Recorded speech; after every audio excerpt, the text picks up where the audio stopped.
Here on Kaieteur Radio 99.1 and 99.5 FM, the radio with a difference. My name is Joshua Van Sleckman. Thank you for joining us, and we get to the news in the details.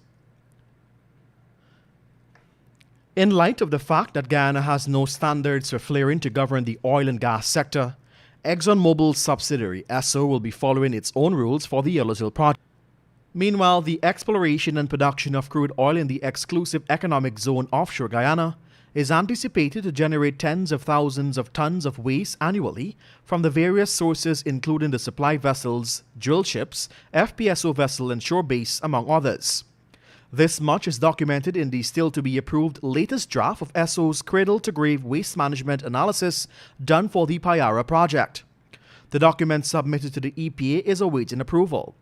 According to the document, the total waste volume anticipated for 2021 from the Liza Destiny operation alone is approximately 8,000 tons and includes all hazardous and non-hazardous waste.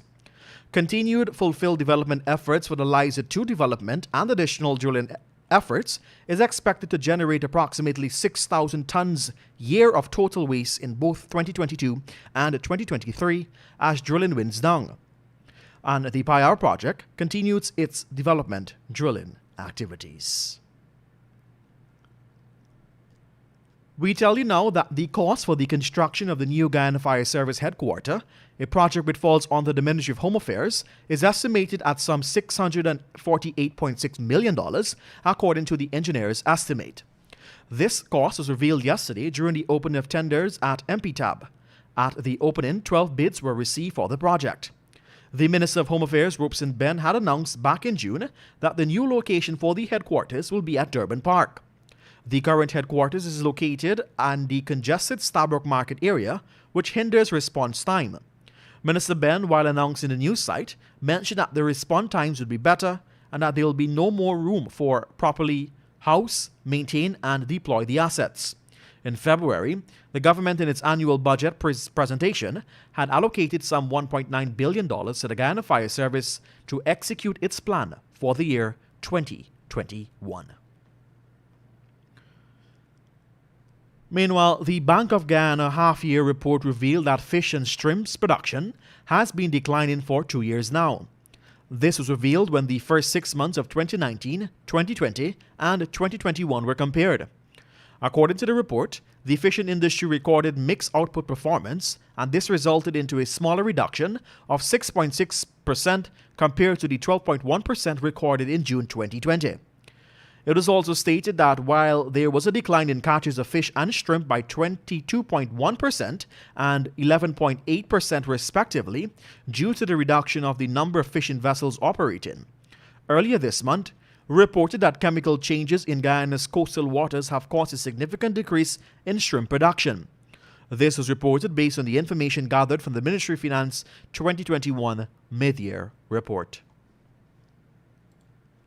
You're listening to us right here on Kaieteur Radio 99.1 and 99.5 FM. It is the radio with a difference. We will be back after this.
Us on Kaieteur Radio 99.1 and 99.5 FM. This is your news at noon.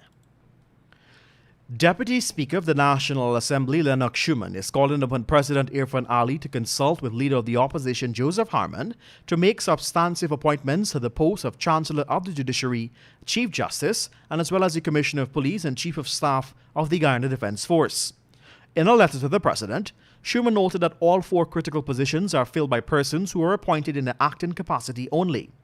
In his letter, the Deputy Speaker noted too that the Ali administration marked the completion of its first year in office on August 2, 2021, without making the appointments despite calls by the previous President of the Caribbean Court of Justice, Justice Sir Dennis Bryan, and the current President, Justice Adrian Saunders, for the confirmation of substantive Chancellor of the Judiciary and Chief Justice.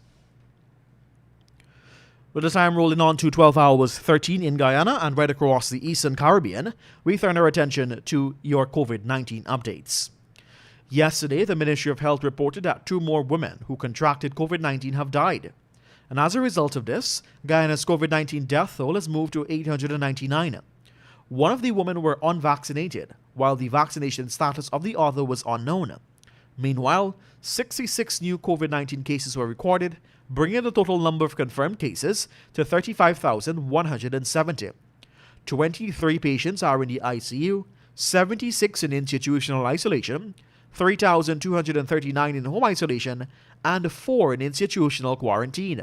To date, a total of 30,933 recoveries have been recorded. And it is time for us to turn our attention to the page 7 of the Kaieteur News that is dedicated to being blunt. Clerks of the Public Accounts Committee refused to work due to being quote-unquote stressed out. Talk about stressed out, and we should be the ones claiming that.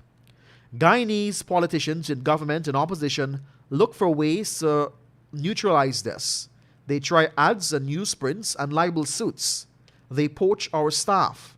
They interfere with our technology, internet and servers, and operations. Speak of stressed out, and it should be us. Here we are working hard and delivering a hard-hitting product daily. Come rain, shine, or stress.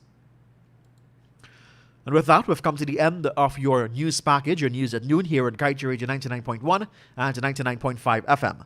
Allow me to remind you that you can get the full details of these stories and much more by picking up a copy of the Kaieteur News at a newsstand near you, or feel free to head across our website at kaieteurnewsonline.com. I'm Joshua Van Sleckman. Thank you for joining us.